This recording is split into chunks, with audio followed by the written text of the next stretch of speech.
starting to. All right. Good afternoon, everyone, and welcome to Stream 3 of the 4th Annual Digital Transformation in Government Conference. My name is Steve Donahoe, and I will be your moderator for today's session. The session will be recorded and will be available on the conference website in the next day or so. Please use the Q&A button at the bottom of your screen to ask your questions, and I will pose them to our speaker at the end of his presentation. Our next speaker is Jac van Beek, and the session is entitled Learning in a Digital Environment. Jac is an executive in residence and director of graduate programs in engineering management at the Faculty of Engineering at the University of Ottawa. Personally known Jac for many, many years, and I'm very proud to have him as today's speaker. Jac has worked in senior leadership roles in national science and engineering institutions, international consultancies, emerging special purpose enterprises, and as a CEO of a national certifying body. Throughout his career, he has served on advisory boards, worked with national boards, and presented at several national and international technical, professional, and policy-oriented conferences. Professor Van Beek has regularly shared his experiences with future leaders throughout his work with AIE-SEC as a part-time professor at the University of Ottawa for the past 25 years, through social media, and currently as Director of Graduate Programs in Engineering Management at the University of Ottawa. Please join me in welcoming Jac van Beek. Thanks, Stephen. Nice introduction. Yes, quite a variety of experiences that I bring to the table. And I'd like to explore over the next 40 minutes or so, the effect that digital transformation is having in the classroom. And my guess is that many of you, somewhere in your travels, spent time in classrooms. Sometimes that's a good thing and sometimes a challenging thing, but I would like to share that with you because it is starting to have quite an interesting effect, and we haven't quite found the equilibrium that often happens when we introduce new platforms or new technologies, where things seem to swing very violently in one direction towards the 100% adoption of a new technology, and it seems to come back. So we're exploring that these days, and I'd like to share that with you. I will be very brief in some of the front end items because I'd like to focus a little bit more on the back end, and hopefully that'll stimulate some questions on your part. Again, to me, this is boring stuff, but there you go. Let's just say I've covered the waterfront when it comes to getting my nose involved in various entities, many of which I think you probably are aware of. I've spent time at the Canada Foundation for Innovation, at the National Research Council, FCMC Canada, etc. These are the kinds of organizations that have shaped my point of view. Many of them focused at some point in the delivery of ideas or the sharing of opinions or the building of either policies or strategies. And so the idea of standing up in front of people and having some sort of a dialogue seemed to eventually come naturally and found itself into the classroom. Now, starting point, a very interesting article written in 1999 by a guy I think many of us have referred to as almost the godfather of management literature, Peter Drucker, who has passed away several years ago. But when The Atlantic asked him to write an article about the internet, he ended up writing an article about railways, and had people scratching their heads. And eventually they started to realize he had a very, very simple message. The people who profited from railways were not the people who built the railways. It was from the people who used the railways. And I like to sort of put that as an underlying theme today in my comments, and that is that much of the discussion about the internet now finally has moved away from setting it up to using it and integrating it, and that seems to be just really starting to pick up speed. Now, where do the universities fit? Well, traditionally, an integral part of our innovation system, and I saw evidence of university presence throughout my career. Certainly, I don't think that role has changed very much. What has changed is the digital capability is what seems to be driving evolution. And the demands, I think, are really starting to reflect our comfort with digital technologies. All of us are asking for more immersive learning experiences. We're demanding it. We're looking for ways to blend traditional and non-traditional methods. And we seem to be moving way beyond our national boundaries. I know I run 2 programs at the University of Ottawa focused on engineering management. And one of those programs is 100% digital and all across the country. And the other one is international in focus and has about 98% of my students, about 300 a year, new students a year, are from somewhere else. And so that's the kind of world that seems to be slowly emerging, and the environment within which I'm looking at digital transformation. Now, I won't get into this big, long list, but I will suggest that way before we became painfully aware of the need to transform ourselves, we had been responding for at least a couple of decades to the changing demands of the engineering profession. And so change was already there. And hidden in this list, there's a whole bunch of new programs that were introduced. 2 in particular, I'd just like to draw your attention to. Digital transformation and innovation is a full program now in engineering. So we're not just talking about it, we're doing something about passing along emerging knowledge, and we have PhD programs, et cetera, in this area. And the other one, which is really interesting, it's part of our computer science program, is applied artificial intelligence. And I will come back to those 2, and you'll understand why I flagged them. Now, the other thing we did, and I don't want this commercial for engineering at University of Ottawa to go on too much longer, but again, just to say, while the first or previous slide was about the evolution of what's on offer, this is a slide that just saying that we're attracting more and more students. I think from my own observations, I spent many years in the business faculty and still contribute on a number of occasions. Every year I teach 5 to 6 courses in business, but I really noticed the growth of engineering, probably in appropriate response to the continuing and growing complexity of the kinds of problems that we face, the scale of the problems we face, but also the pervasive involvement of technology in either creating issues that need solving or being part of the solution to those problems. And these kinds of skills that engineers are acquiring become increasingly fundamental if there's going to be any attempt to work comfortably in this environment.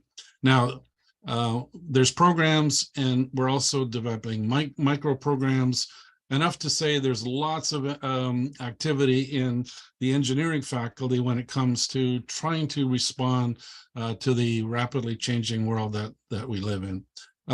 Now, again, lots of material here that I could refer to, but I won't, because as I said, I would like to move a little bit towards the back. But again, I want you to walk away with the impression that there's lots of exciting changes, advancements, and increasing focus within technical programs, because we realize two things. One, the world needs it. And secondly, we've got people that are growing up using these technologies, and hence that's where their interest lies. Now, so we've been evolving. Where to next? Well, as all of you are acutely aware, and the fact that you're even participating now and watching this presentation, we all know there was a massive digital shift. It cut across all sectors, and we can almost put a date on it, because it was, in my world, it started on March 2020. A day or two before that, or a couple of weeks before that, all of us were in the middle of it. So this is ancient history now. In 2023, 3 years ago, is ancient history. So there was a major shift. Well, it turns out that as we're using the technology and integrating it more into how we worked, it turns out that our literacy was also growing. I think all of us in some form or another started developing an aptitude for using digital technology to solve organizational and community problems. It was, in fact, I can almost count the number of face-to-face meetings I've had in the last 3 years. I think I'm not quite sure if I'm up to 5 yet. We do an awful lot of work digitally. So the companies, and I imagine most of you are ensconced somewhere in a government role. As you know, all organizations have aggressively integrated digital technologies into how they work. So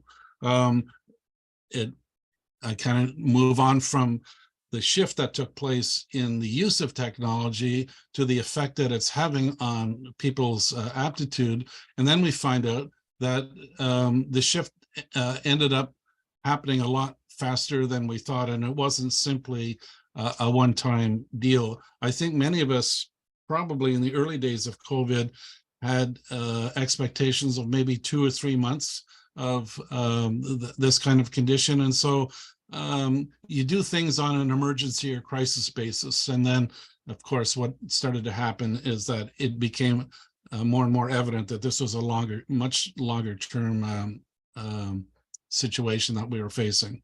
So as it turns out, as we got to use the digital transformation, we started to appreciate the advantages of the technology, and we started making way more investments in the technology. And so in the classroom, there was pretty strong impetus, much like there was in the workplace, to move away from expensive and time-consuming methods that we all grew up with. The legacy of unconnected, time-dependent strategies and improvements. Digital was forced on us by circumstance, and now we're actually finding we enjoy the benefits of being digital. And speaking from personal experience, what I'm finding now is that if students are given a choice between a virtual class or an in-person class, the virtual seems to win more than personal. But before I go any further, let's not forget the foundation of most educational programs, including the ones that you participated in yourselves. This was the ideal. This is where our starting point was, let's say March 1st, 2020.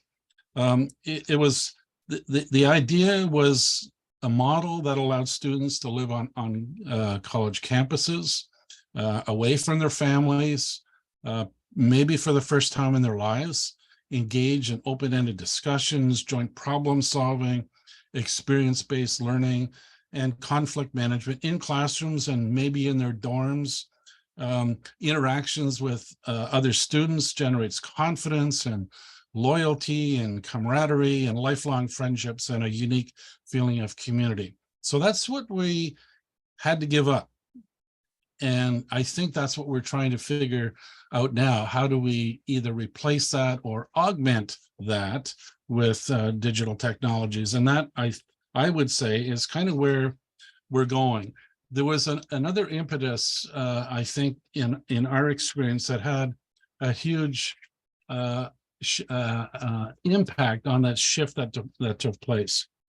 One, and you'll know these, I know if you haven't experienced it personally, you've heard about it.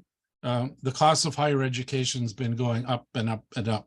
Student debt is at unacceptable levels. So that little ideal scenario that I laid out for you a few minutes ago is becoming a little bit more difficult to experience simply because of affordability. But we also have a new generation of digital technologies, mobile, cloud computing, machine learning, AI, AR, and VR. They've matured so that immersive, personalized education can be provided online at scale and at a much lower cost than that of conventional education. And then finally, the current forced experiment with online education has significantly lowered the psychological barriers to change among parents and students and faculty and university leaders. I know that all we heard at the very, very junior levels with young children being forced to go virtual is the complaints.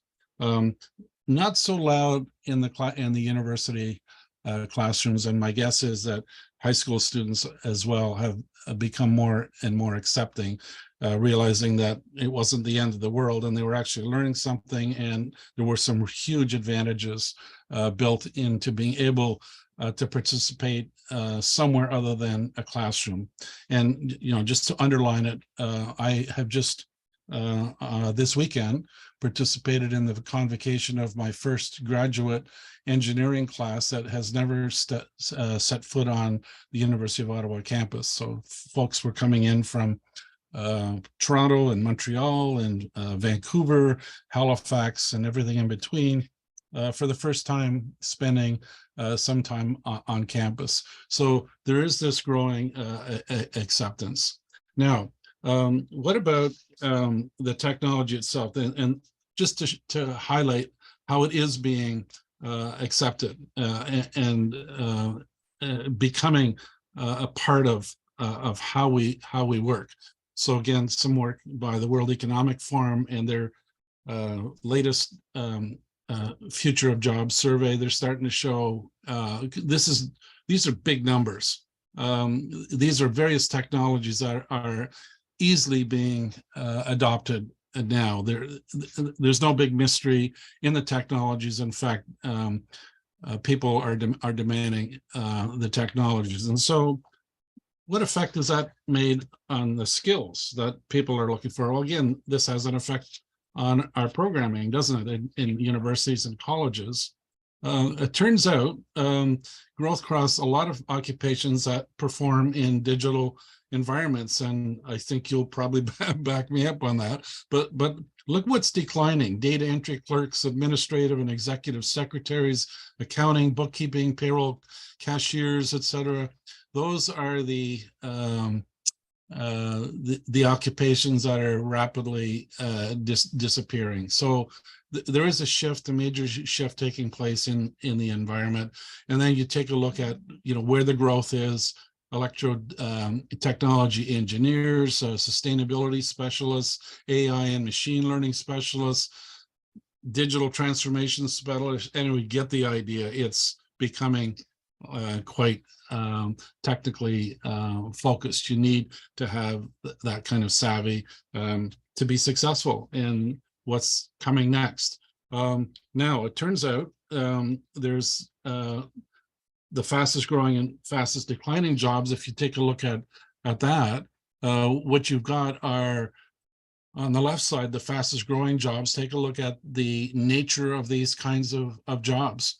Everything from AI and machine learning specialists all the way down to digital transformation specialists. This is where the growth is. And I'd say almost all of them save maybe all of them have a fairly high need for technical know-how and in some cases specialization, and then the declining job. So I'm just trying to get across the idea that there's massive churn taking place in the job market. So again, looking at the kinds of skills, well, creative thinking, analytical thinking, technological literacy, curiosity and lifelong learning, resilience, flexibility, and agility.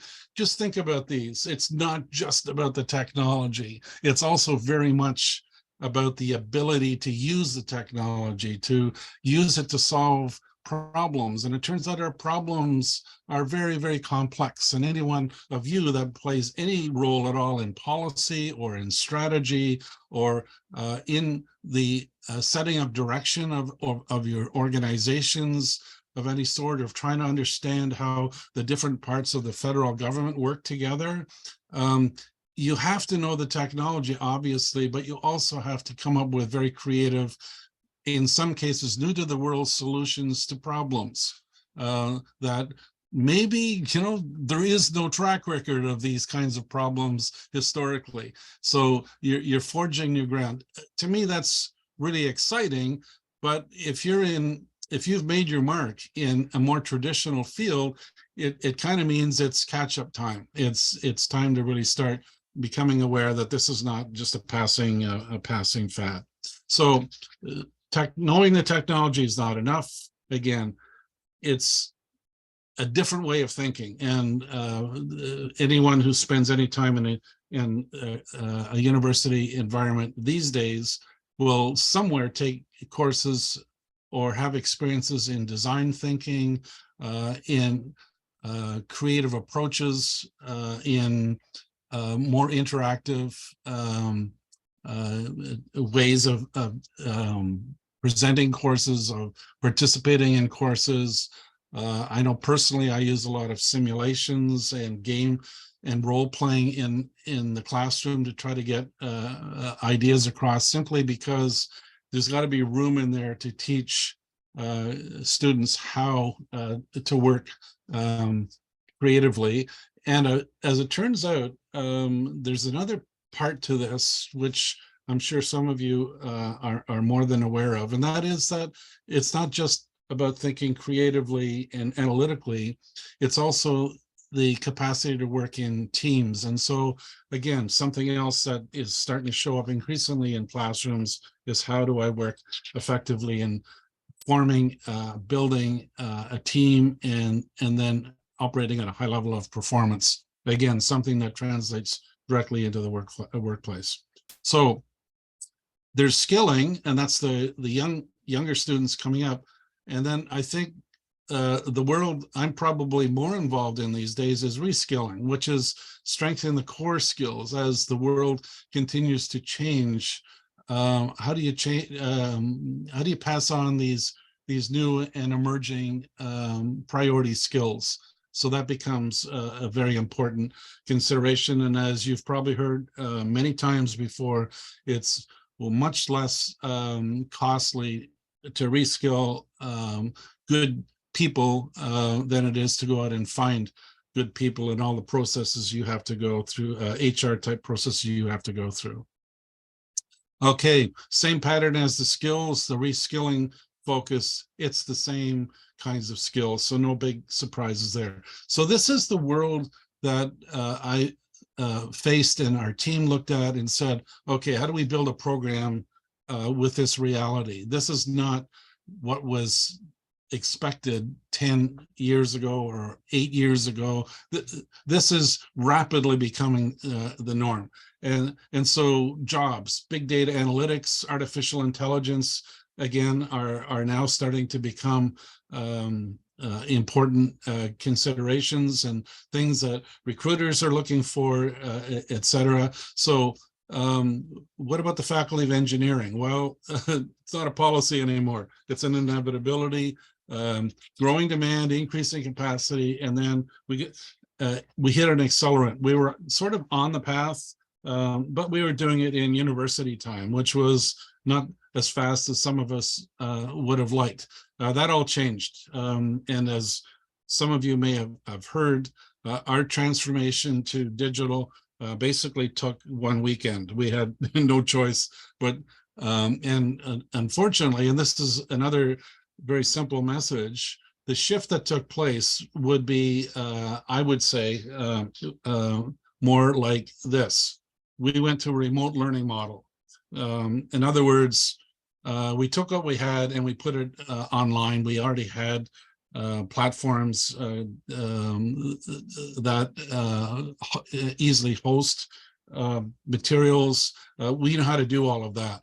Now, what happened was somewhere around 2021, 2022, we started shifting from remote learning because this is an ongoing, not just an ongoing crisis. This is what people are asking for. We shifted to online learning, and that's where we are now, which is a very different proposition than simply taking your courseware and putting it onto a platform. So we're slow, that ideal that I laid out a little earlier, that's what we're slowly moving away from. It's not necessarily the only teaching formula. And that's, I think, what's so exciting about what's going on in universities for those of us that are able to weather the changes and the demands put on us. But we know that teaching and learning remotely is not the same as face-to-face. We are still using, many of the faculty that I hire will access e-content or use it like any other textbook and read from it in class. And some adjustments include shorter, more modular content. I know my own classes tend to be they move quite rapidly. I think this works really well with older graduate students, but as younger generations take their place, it's not sufficiently engaging. Now, and here's the riddle. At its heart, education really is about human connection and relationships. And if you don't buy into that, you should probably spend a half hour at a convocation to see how emotional this process is that students go through. You basically shook up their worlds. You got them thinking about things they never thought necessary. You allow them to pursue not only their rational thought processes, but it's also their heart. It's about starting to define who they are and where they are willing to commit the rest of their lives. So it's a very emotional process that you go through. And as younger students that are coming in, they're not learning by sitting in a classroom and not moving. They're learning by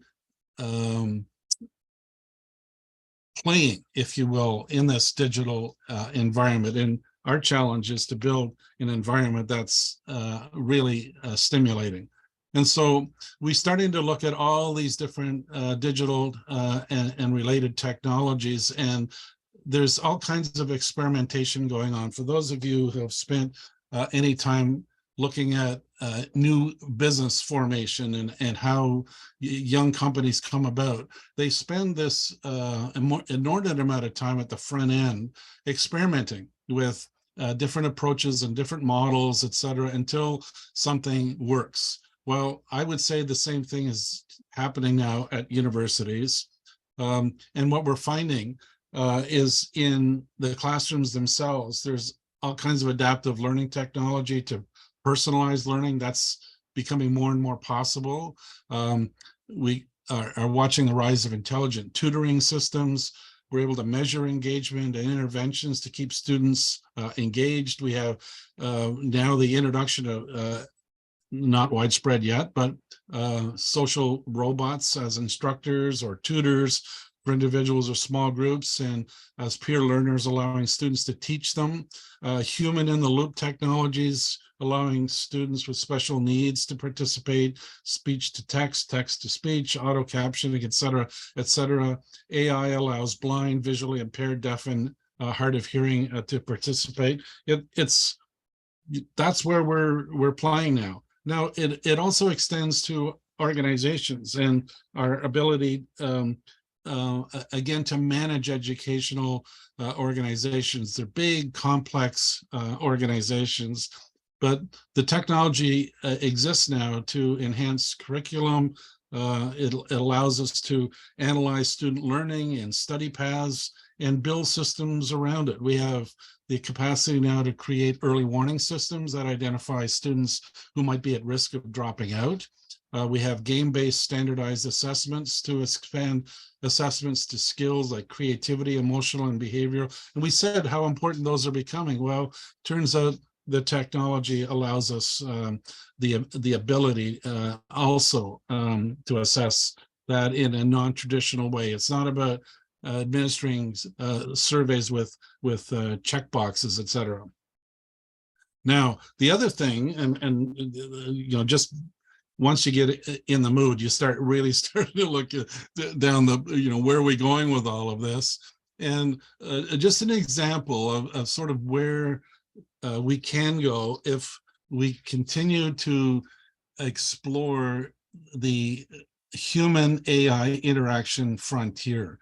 And I think where we are now is at the extreme left-hand side. It's teachers only, but slowly but surely, and we all use teaching assistants. Well, what if that teaching assistant was an AI mechanism of some sort that provides supportive information? And then we can kind of evolve to some partial automation, and then some conditional automation, and then high automation, and then full automation. And again, like I said at the very beginning, I wouldn't expect us to be at either extreme with the knowledge that is emerging and the very, I think, imaginative development of technologies and applying them into a learning environment. It'll probably be something in between. And we've seen that in the medical field. We've seen that in cars. I thought maybe self-driving cars, according to the forecasters, would have been the norm by now, but we're starting to realize that it probably will never be fully the norm. There'll be something in between that allows us as humans to have some say in the operation of the car. Well, it's the same in education. So here's where we are. That's the background, and that's the driver. Those are the possibilities. So we built a program that works on the assumption that if you're a working professional, you can't really walk away from work and home and sit in a classroom who knows how many miles away from where you live. So we also realized at the time we had a lot of elements of a digital system. When we shifted, we have a learning management system, we have email, obviously, we have project management systems like MS Teams, we can operate calendars and Ottawa U, and we're on an Ottawa U system now, allows us to talk to all of these different tools. And then, of course, there's social media, and we have FaceTime, and we're increasingly trying to figure out how to deal with AI mechanisms like Chat GPT, et cetera. We record lectures, we record student presentations. I've seen classrooms where students' final paper is a submitted presentation with their comments and points of view, et cetera. Textbooks is a good example of the path we're on. 10 years ago, you paid $300 or $400 for a textbook. The pushback forced an online option, and eventually we got the $99 textbook, and now you can rent a textbook at even lower prices. So everything is exerting cost pressure on different elements of learning, and we were in the middle of that in 2020. Now, here's a shift that has taken place, and I find really interesting because I'm designing classrooms around this reality, and that is that everything I want to teach is already available online. There's no big secrets anymore. There's no secret font of information or knowledge, secret knowledge that nobody knows.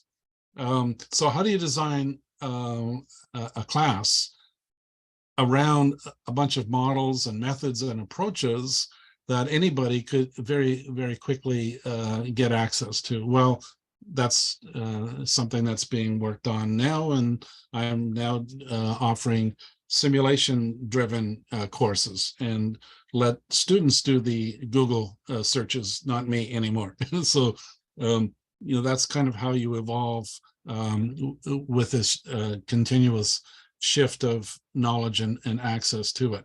Now, the other thing that happens at university is we used to think a Google search was pretty good research, right?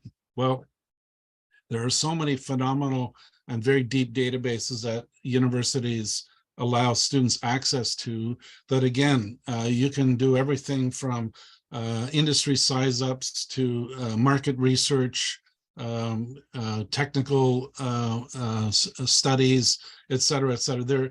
There's more than information available beyond simply doing simple searches. So we have access to all that information now. So we had to change our game to teach a class where students are ahead of you before you ever introduce yourself. So that requires a different approach to developing a course. And so we started to integrate that into this program. It's online Master's in Engineering Management degree. It focuses on advanced project management, on data analytics, operations management, and product innovation management. And it's so far, kudos to us, I guess.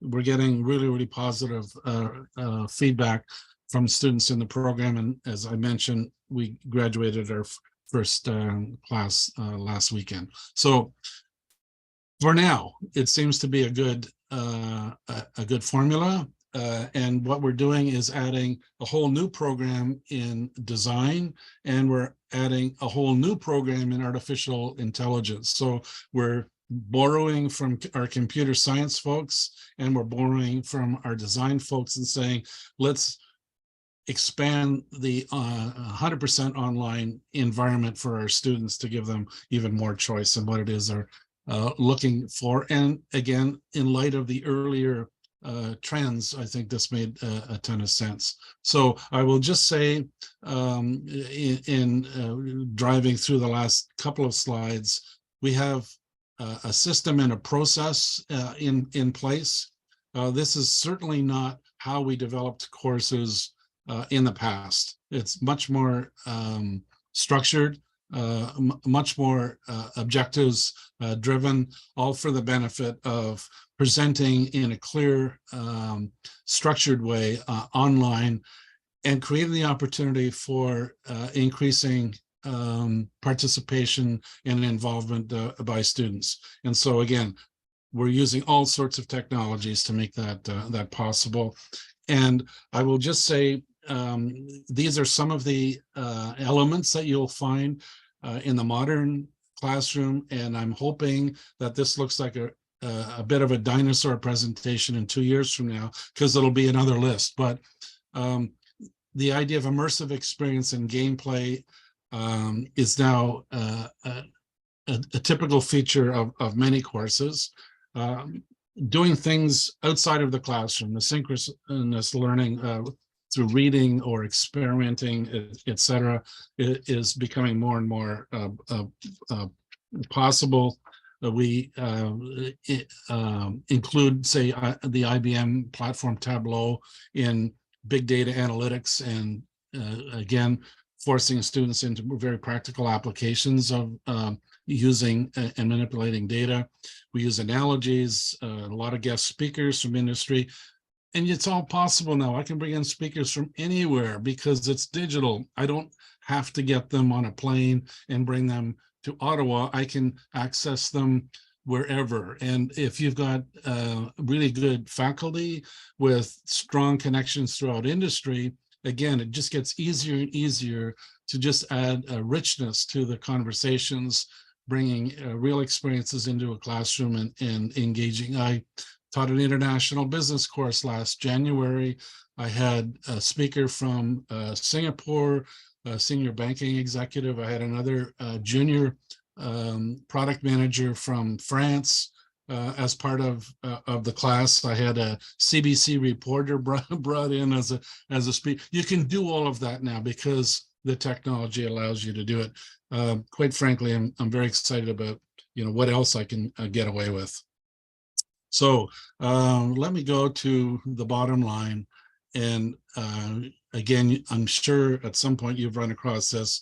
The fact is, the more educated you are, the higher the educational attainment, the higher your salaries. There's a logical and obvious reason why people are attracted to these kinds of programs. And again, it just shows in all the studies I've looked at, salaries are higher, and salary by education as well results in, again, increments in. I don't think any of this should be a surprise to anyone.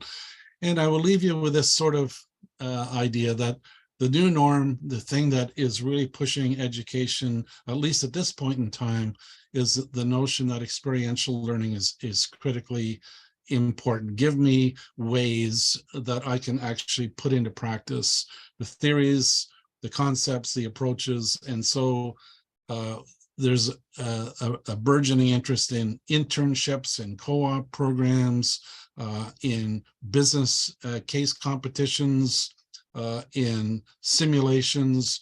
This is all part of this growing interest in being able to walk out of a university program and being useful, having some of that experience in your belt, under your belt. And so I think, Stephen, I don't know if I want to go too much further than this wrap up, which is basically saying, look, we had a well-developed teaching model. It was based on this in-class instruction with asynchronous activities that enhanced lectures and discussions. The play was the lecture. The world went indoors in March 2020, and we had to follow our students there or we would perish. It took us a weekend to switch to a virtual format, but as I said earlier, it's not really what people want. It was just a digital version of what we did. It had to be changed as it became clear that this was an expected form of education. It's become a feature now of education. It's expected by all university students, and it has expanded the markets for our education into skilling and reskilling. We're now designing, organizing, and delivering online learning programs, and we can see even more possibilities and approaches to use the medium. Digital natives just want more, and that's what I got to say. Jack, thanks so much. Very, very interesting and extremely thought-provoking. And just for our audience, it's not too late to ask questions. Please enter your questions into the chat. Jack, a couple of almost philosophical questions, and we often look back with the past through rose-colored glasses. If you had the power to turn back the clock to the pre-COVID days from an educational professor's perspective, would you? Was it better then than it is now? I would say somewhere around the time of the Freedom Convoy, I would have said the old days. I would have had a little tear in my eye and looked back fondly on that sort of approach. But there were things that weren't happening because both students and professors had the freedom not only to engage and really participate, but there were also ways to not be engaged and not to participate. And I find now with where we're going, I'm excited about the possibilities of a hybrid emerging, where these technologies really become a critical part of delivering ideas and applying those ideas and giving students the chance to not only study something that is unfamiliar to them, but say, now let's apply those things. And I think the digital platform allows you to do that. Plus, I know that I thought it was impossible to build virtual relationships until I took the time to teach students how, through painstaking experience, how to work with a bunch of strangers on a team week after week.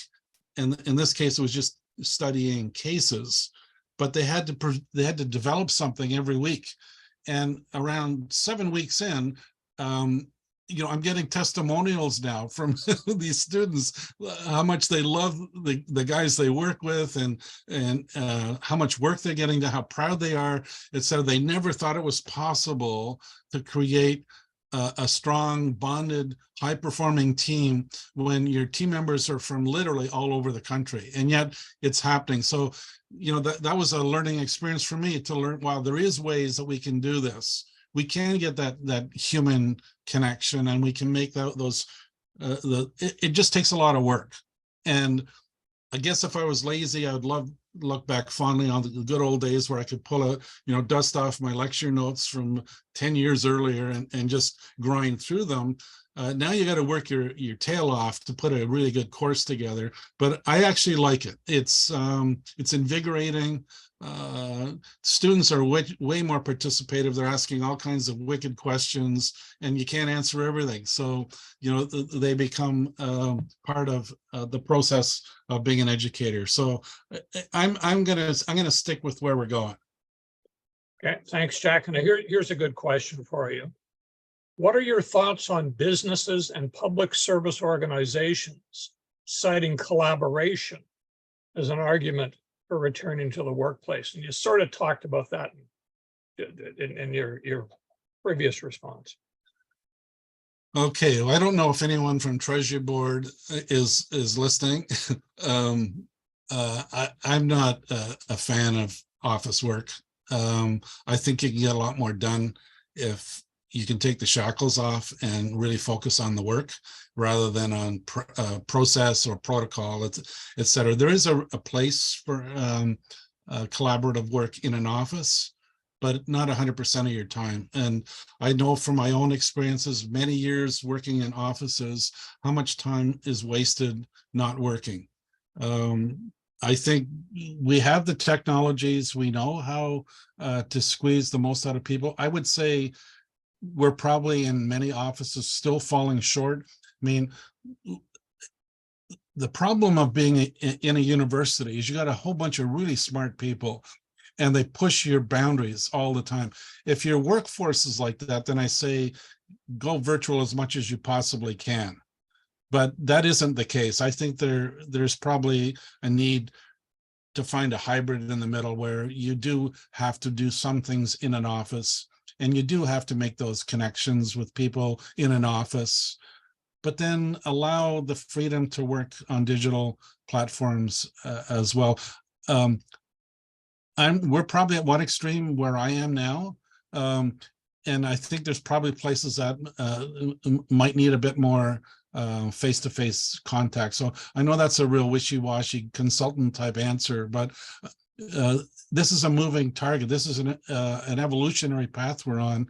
And I don't think it's one or the other. I think really you got to find a creative blend of the two approaches somewhere in the middle that allows people to grow into digital, but also learn how to become masters of face-to-face contact, because it does give you a whole different perspective on the people you're working with when you can do it.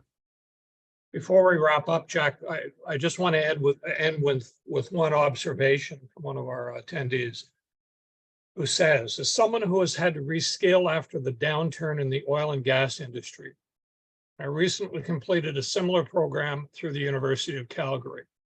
I was caught in the pandemic shift, and I concur with everything Jack has said. COVID has changed the demands on the educational system. I think it's a real interesting, quiet revolution that's taking place. And I just hope we've changed sufficiently in time for the digital natives who join in and decide that, maybe a university education still has value rather than they're antiquated or out of date. I think most universities are changing quite dramatically, and I hope that we move fast enough to accommodate. So I don't think it's condolences. Congratulations on getting out of the University of Calgary program, and I hope it's helped. I hope it's really prepared you at least a little bit better for the world you're now working in. Jack, on behalf of everyone here, thank you so much. I'm a bit biased. I've always really enjoyed listening to your talks, always learned from them, and this was no exception. A great presentation. So we'll sign off now, and we'll say once again, thanks to Jack. And our next session will be starting soon. So please log off and log back on to whatever session you want to attend. Thanks again, Jack. Have a great afternoon, everybody.